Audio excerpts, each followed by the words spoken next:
Urwaruka ruri musi y'imyaka 16 mu bahungu n'abigeme bakina urukino rw'umupira w'amaboko rwa basketball bafashe urugendo kuri no wa gatatu bagana igihugu ca Tanzania aho bitavye inkino z'akarere ka gatanu. Emedi Dieu Bitagoye amenyereza umugwi serukira gihugu y'urwaruka ruri musi y'imyaka 16 yamenyesheje ko biteguye bikwiye kandi bafashwe neza ngo bazitwara neza. Bo ubwa mbere na mbere no kumenya yuko muribuka umwaka uheze ko twagiye gukina mwe izi nkino nyene mu Rwanda.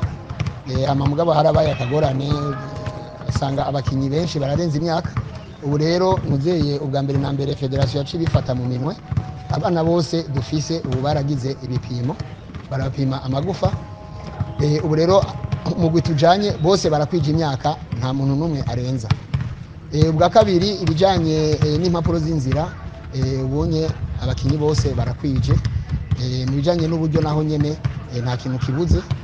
Byose biratunganye nibaza ko tugiye turi mu condition ameze neza kandi n'ikindi twoshimira federation tuzogenda n'indege. Inkino jewe umwaka uheze narazigiyemwo harimo ama equipe y'u Rwanda ya Kenya y'Uganda bakomeye cyane abahungu bakiri bato mugabo ubona yuko physiquement bafise imbaraga ntibiba vyoroshe mugabo twebwe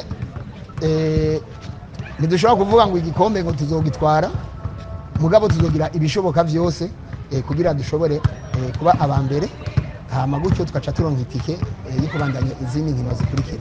Nako bwamugisha Carol Freri kizigenda mu giserukira gihugu w'abasore yijeje abarundi ko bazitwara neza. Twagerageje yene kwihanfosa ku mapwa mwamwe hama turijeje abarundi cyane gose yuko tushiramo ingufu umuntu atokana intsinzi. Niyo ko mubibona ngahanye turafise abakinyi barebare nyine donc kubera hariya badusimba tayi kandi basket y'ubu ibirimo abantu barebare cyane. Niyo mpamvu rero sohoka hariya ugira umuntu atayikanye intsinzi abafise abantu bashobora kumufasha yene habayimo natayi.